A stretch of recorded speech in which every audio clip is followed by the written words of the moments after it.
Bonjour à tous et bienvenue sur la chaîne de Papier et de Rêve. Je suis Ursula et aujourd'hui je vais peindre avec vous quelques rochers, mais cette fois-ci de manière très facile. Comme vous le savez, j'aime vous proposer des vidéos avec un petit peu tous les niveaux et je me suis dit que peut-être une vidéo sur comment faire des rochers de manière un petit peu plus facile serait une bonne idée et c'est donc ce qu'on va faire aujourd'hui. Alors je commence par, une première couche très, très libre, très, très floue. Ici je commence avec de l'indigo. J'utilise un papier totalement lisse, c'est un papier satiné et du coup, on va devoir créer, toutes ces textures de rochers, depuis le début. Alors même si, j'ai commencé avec une feuille totalement sèche, vous allez voir qu'elle va être humide très rapidement parce que j'ajoute beaucoup d'eau. Je veux que les premières couleurs que je pose sur mon papier soient, floues, je veux vraiment que tout soit flou.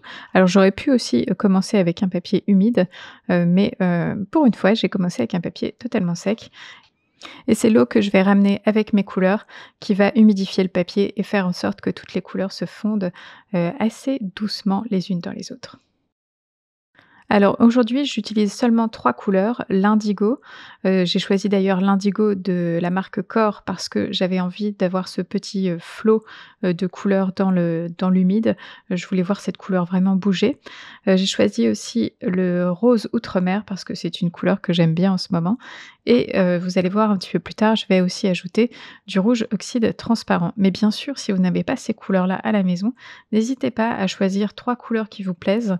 Je vous conseille au moins une couleur froide et peut-être 2 couleurs chaudes ou 2 couleurs froides, une couleur chaude, mais en tout cas avoir, au moins, une couleur de contraste pour apporter quelque chose de supplémentaire à cette image.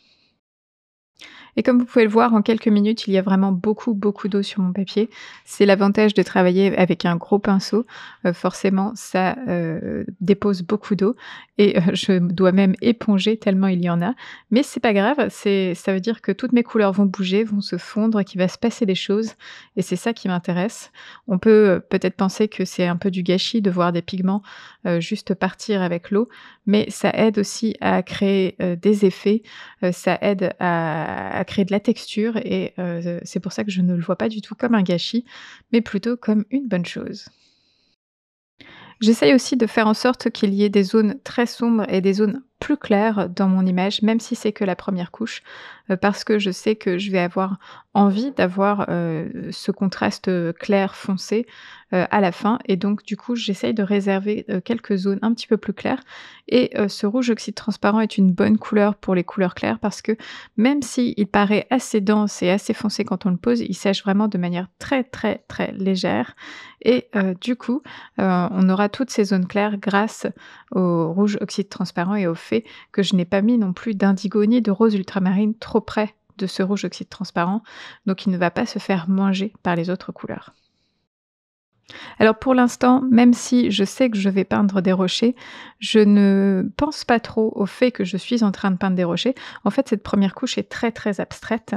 J'essaye juste d'avoir des couleurs qui fonctionnent, les unes avec les autres, d'avoir des formes intéressantes, d'avoir une énergie qui soit là et pour les détails, on verra par la suite. Pour l'instant, je veux vraiment une base de couleurs qui soit intéressante à regarder et peut-être même qu'on pourrait s'arrêter juste là et juste s'amuser avec les couleurs, mais vous allez voir que dans la deuxième couche, on va faire apparaître ces rochers de différentes manières. Mais pour l'instant, vraiment, c'est le moment idéal pour juste s'amuser avec les couleurs et ne pas trop réfléchir à notre sujet de base. À ce stade, on voit encore beaucoup mes traces de pinceau. Moi, personnellement, ça ne me gêne pas. J'ai même tendance à les apprécier. Mais si vous, ça vous embête, vous pouvez essayer de manipuler votre papier, de le faire tourner pour atténuer toutes ces marques et faire en sorte que les couleurs se mélangent un petit peu plus. Et il y a une chose assez importante pour cette aquarelle à réaliser aussi, c'est que, si vous avez utilisé beaucoup d'eau, et en plus, j'en rajoute encore là avec, un pchit d'eau. Vous allez avoir beaucoup d'eau qui va être autour de votre papier et sous votre papier. N'hésitez pas à, éponger tout ce trop plein d'eau avec une éponge, pour, pouvoir permettre au papier déjà de sécher plus vite et aussi de ne pas faire trop de marques sur les côtés parce que s'il y a de l'eau autour du papier pendant qu'il est en train de sécher, l'eau va retourner dans le papier à un certain moment, va pousser les pigments et va modifier votre première première couche. Donc et vraiment éponger le trop plein d'eau, sur les côtés, juste à la fin avant de laisser sécher, c'est un petit, réflexe à avoir pour, conserver des bords assez jolis. Une fois que votre première couche est totalement sèche, on peut attaquer donc cette fameuse deuxième couche où on va trouver, tous ces rochers, dans cette feuille qui pour l'instant n'a absolument aucun détail et je vais commencer par une couleur très, très sombre avec de l'indigo vraiment très, chargé sur mon pinceau. Pas forcément beaucoup d'eau, mais beaucoup de pigments et je vais essayer de trouver, des zones d'ombre dans ma feuille de papier pour pouvoir commencer à travailler, la profondeur de ces cailloux et de commencer à les trouver, dans cet amas de couleurs. Pour l'instant, je ne cherche pas du tout à faire des formes douces. J'essaye au contraire d'avoir des formes assez nettes, avec des bords très nets parce que pour l'instant, je cherche vraiment à créer ces ombres le plus définies possible. On ajoutera de la douceur par la suite, mais pour l'instant, j'ai vraiment besoin d'avoir des couleurs très sombres tout de suite. Et je vais aussi complexifier un petit peu ces couleurs, parce que pour l'instant, dans la zone où il y a de l'indigo, il y a quasiment que de l'indigo. Forcément, un petit peu de rose outre-mer est venu se fondre dans cet indigo, mais c'est tout de même l'indigo qu'on voit principalement. Je vais donc essayer d'ajouter, d'infuser un peu de rouge oxyde transparent à certains endroits, juste pour complexifier les couleurs. Pas forcément pour que ce rouge oxyde transparent se voit, une fois sec, mais juste que la teinte du bleu soit un petit peu différent à certains endroits. Ça va ajouter de la texture et de l'intérêt et surtout ça va aussi, unifier un petit peu tous ces éléments ensemble puisque le rouge oxyde transparent, on ne va pas le retrouver qu'à un seul endroit, mais à différents endroits, de différentes manières, et donc du coup, on aura un petit peu plus d'unité dans toute cette aquarelle. Et je pense qu'il est important aussi de préciser que ce rouge oxyde transparent, quand on le pose humide, on a l'impression qu'il est opaque et qu'il va se voir vraiment très fortement une fois sec. Mais c'est vraiment tout le contraire, c'est une couleur extrêmement transparente et toutes les pigments, qu'on voit, quand il est humide, vont vraiment se fondre dans les couleurs qu'il y a en dessous et on va juste avoir une teinte un petit peu modifiée, mais ce ne sera pas forcément ultra visible qu'il y a du rouge oxyde transparent à ces endroits-là. Alors bien sûr, je vous ai dit que vous pouviez utiliser les couleurs de votre choix, et du coup, vous n'aurez peut-être pas les mêmes effets, mais vous pouvez vous amuser avec une couleur très transparente à passer au-dessus de certaines zones pour voir ce que ça va donner. Surtout sur les zones sombres en fait, les couleurs transparentes vont modifier un tout petit peu cette couleur sans la dénaturer et ça peut donner des effets assez intéressants.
Alors j'ai continué de complexifier cette aquarelle en ajoutant aussi une deuxième couche, de rose outre-mer avec un petit peu la même idée en tête que le rouge oxyde transparent. Modifier certaines couleurs, de base, de ma première couche en ajoutant une couleur par-dessus. Alors forcément le rose outre-mer va se voir beaucoup plus que le rouge oxyde transparent, mais on a quand même des effets de transparence qui apparaissent et qui sont aussi très intéressants. Et il est temps maintenant de vraiment passer aux détails de ces cailloux et vous voyez que j'ai déjà commencé le travail avec, de l'indigo. J'essaye de trouver des endroits où je veux des rochers, des cailloux, j'essaye de les souligner. J'essaie de bien surtout penser à ma lumière, j'essaie d'avoir vraiment cette lumière qui vient toujours du même endroit. C'est pas forcément évident et peut-être que des fois il y a des zones qui ne sont pas forcément très logiques, mais en tout cas c'est, dans ma tête et j'essaye donc de rendre cette lumière qui va aussi, rendre le volume de ces cailloux. Alors tous ces rochers, tous ces cailloux vont apparaître, petit à petit en utilisant la technique de la peinture en négatif. C'est-à-dire que je ne vais pas peindre le rocher en lui-même, mais je vais peindre autour pour le faire ressortir.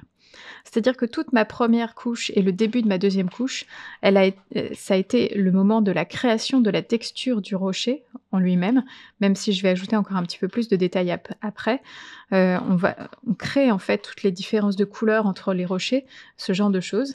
Et maintenant, je vais passer du temps à juste peindre autour de ces rochers pour les faire ressortir, parce que pour l'instant, on ne les voit quasiment pas, mais juste les ombrer, leur donner du volume, va faire en sorte que vous allez les voir et c'est de cette manière-là qu'on va faire ressortir les rochers.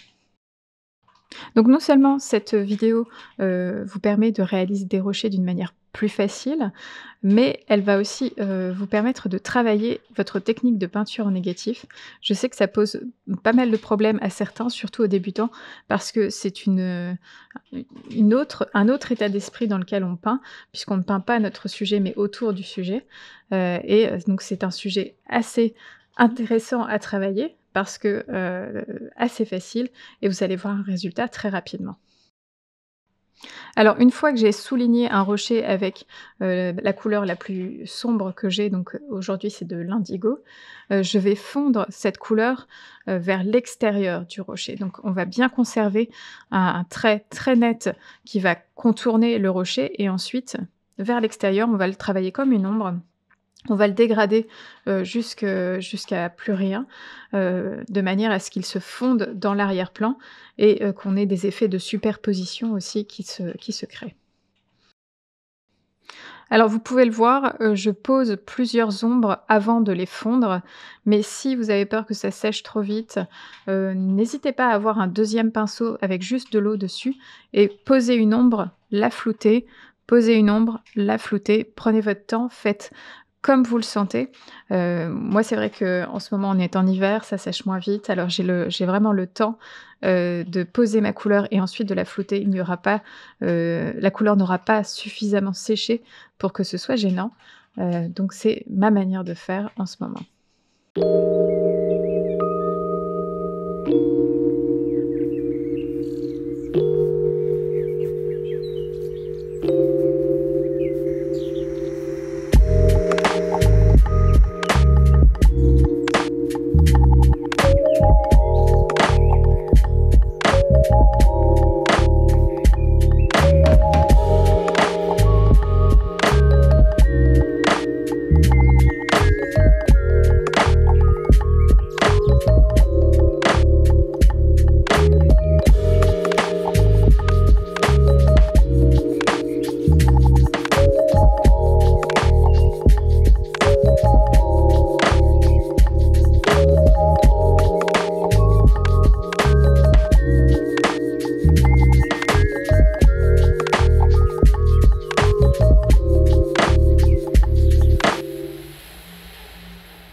Alors par moment, il peut arriver que, il y ait un petit peu trop de couleurs à certains endroits, que ce soit un contraste un petit peu trop fort comme je l'ai fait là sur, ces rochers que j'ai un peu, heu, trouvés dans les zones où il y a du rouge oxyde transparent. Et pour corriger un petit peu ce trop fort contraste, je vais pas du tout attendre que ça sèche. Je vais essayer de tirer la couleur d'abord pour, la diffuser un peu plus et faire en sorte qu'elle soit un petit peu plus claire. Et je vais aussi utiliser une éponge, sans vraiment, tirer la couleur, mais juste je pose l'éponge, j'appuie, j'absorbe le trop plein d'eau et le trop plein de couleur et tout de suite ça adoucit, ça donne un effet assez intéressant et du coup, le contraste est un petit peu moins fort et ça reste intéressant. C'est vrai que je le dis souvent pendant les directs, le mardi à 18 h sur YouTube, mais l'éponge, c'est vraiment l'outil magique qui permet de corriger un petit peu, toutes les erreurs. Ça permet de fondre des couleurs, ça permet de créer de la texture, ça permet, d'absorber, une petite erreur, c'est vraiment un outil, assez intéressant à l'aquarelle pour modifier, quelque chose de déjà présent sur le papier. Je continue à ajouter quelques ombres. Bien sûr, vous vous arrêtez absolument quand vous voulez. Moi, je n'ai pas d'image de référence, donc je fais un petit peu comme je le sens. Mais vous pouvez totalement vous baser sur une image de référence qui vous aidera d'ailleurs pour, trouver les ombres et les lumières. Et donc arrêtez-vous quand vous le voulez, et quand vous pensez, être satisfait surtout, de votre résultat. Alors maintenant que j'ai créé toutes ces ombres, j'ai envie de retrouver un petit peu de lumière à certains endroits, parce que, les rochers ont aussi des points de lumière et peut-être que je les ai un petit peu perdus avec toutes les couches de couleurs successives. Donc pour les retrouver, je vais juste humidifier, une zone avec, mon pinceau. C'est vraiment juste de l'eau sur mon pinceau, il n'y a rien d'autre, et je vais venir absorber avec un petit peu d'essuie-tout, cette eau que j'ai posée et comme j'ai frotté un petit peu le papier avec mon pinceau, j'ai réactivé les pigments qui sont en surface et je peux donc les absorber et retrouver des couleurs un petit peu plus claires. Je ne retrouverai jamais la couleur du papier, parce que, les couleurs aquarelles ont une tendance à teindre le papier en profondeur, mais je peux soulever suffisamment de couleurs pour retrouver, des lumières et ça va me permettre, un petit peu de sculpter, un petit peu plus ces rochers, et de leur donner un petit peu plus de lumière. Alors le résultat de cette étape dépendra beaucoup de votre choix du papier et du choix de vos couleurs. Comme j'utilise un papier satiné, les couleurs ont tendance à ne pas trop, pénétrer dans le papier et donc on peut les soulever assez facilement. Ça n'est pas forcément, le cas pour toutes les couleurs, mais en tout cas celles que j'ai choisies aujourd'hui, se soulèvent assez facilement. Mais méfiez-vous, de certains bleus, qui peuvent vraiment teindre le papier en profondeur et vous aurez beaucoup plus de mal à retrouver un petit peu de couleur claire. Je pense notamment aux couleurs de phthalo, qui vont vraiment tendance à imprégner le papier vraiment en profondeur, et elles sont donc très difficiles à soulever. Mais ici avec l'indigo, j'arrive à l'enlever assez facilement. Le rose outre-mer et le rouge oxyde transparent ne sont pas des couleurs à problème, parce qu'elles ont cette granulation en elles qui fait que c'est un tout petit peu plus facile de les soulever. En tout cas, sachez-le, ça dépendra vraiment du choix, de vos couleurs et du choix du papier.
fois toutes ces zones de lumière retrouvées, je peux m'attaquer avec un petit peu plus de détails dans les textures des rochers et vous voyez, j'utilise, mon éponge avec, le rouge oxyde transparent pour, ajouter un petit peu des traces, des marques, de cette couleur de terre en fait sur certains rochers pour leur donner une petite texture un peu différente, pour leur donner un petit peu plus de caractère. J'hésite vraiment pas à ne pas avoir beaucoup d'eau sur mon éponge parce que ça va étaler trop la couleur et beaucoup de pigments. De cette manière-là, je peux avoir des textures très intéressantes. Vous avez aussi vu que j'ai rajouté un petit peu plus de rouge oxyde transparent dans le coin en haut à droite pour ajouter un petit peu de chaleur et faire en sorte que le contraste chaud-froid ce soit un petit peu plus présent en fait. Et j'ajoute encore ce même rouge oxyde transparent à d'autres endroits pour le rappeler, pour faire en sorte qu'il ne soit pas tout seul en haut à droite mais qu'on le trouve à d'autres endroits de mon aquarelle comme je l'ai dit précédemment. Pour la dernière touche de détail, je voulais ajouter encore, quelques, textures. Alors j'ai essayé de les faire au pinceau et je me suis vite rendu compte que, ça allait prendre beaucoup trop de temps, mais vous pouvez totalement les faire au pinceau avec juste des petits points de couleur à certains endroits. Mais, j'ai sorti, la grande cavalerie, on va dire, avec cette brosse à dents et je vais venir projeter, de la couleur à certains endroits pour vraiment donner cet effet, moucheté en fait sur les cailloux, leur donner un peu plus de texture et un peu plus d'intérêt. C'est très facile à faire et c'est assez amusant, mais attention, c'est très, très salissant et vous risquez d'avoir vos ongles, teintés pendant quelque temps. Alors pour ces projections, j'ai utilisé, de l'indigo au début, ensuite j'ai fait un petit passage aussi avec le rose outre-mer et je vais aussi bien sûr faire un passage avec le rouge oxyde transparent pour vraiment retrouver les 3 couleurs dans ces projections. Ça me permet de complexifier, les textures, d'ajouter ces 3 couleurs et donc du coup de les rendre plus intéressantes. Surtout que les cailloux, peu importe, leur couleur, ils ont souvent des traces d'autres couleurs à l'intérieur. Donc ça m'a paru plutôt une bonne idée d'ajouter vraiment, de ces 3 couleurs dans les projections. Alors bien sûr, je n'ai vraiment pas utilisé de couleurs très réalistes pour cette aquarelle, puisque, on voit rarement des cailloux bleus ou roses. On voit plutôt des cailloux avec une couleur de terre. Mais, j'avais juste envie de m'amuser avec ces couleurs-là, sans vraiment trop, réfléchir à la couleur réelle des cailloux. Des fois, c'est aussi très bien de s'amuser et je trouve que ça donne un petit air, de, cailloux, dans de l'eau, comme si c'était un lit d'une rivière, et je trouve que c'est du coup assez intéressant et ça donne vraiment une autre dimension, à cette aquarelle.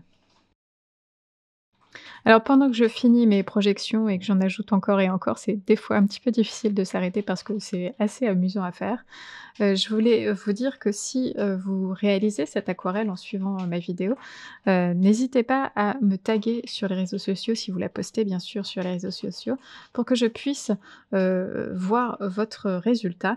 Je suis notamment assez active sur Instagram et j'aime vraiment voir, ce que vous réalisez avec mes aquarelles. Alors ça me ferait très plaisir de voir votre résultat. Et cette vidéo est à présent terminée. Merci de l'avoir regardée jusqu'au bout et j'espère qu'elle vous a plu. N'hésitez pas à aller jeter un coup d'œil sur le blog pour plus d'informations sur cette image. Et bien sûr, dites-moi ce que vous en pensez dans les commentaires. À bientôt.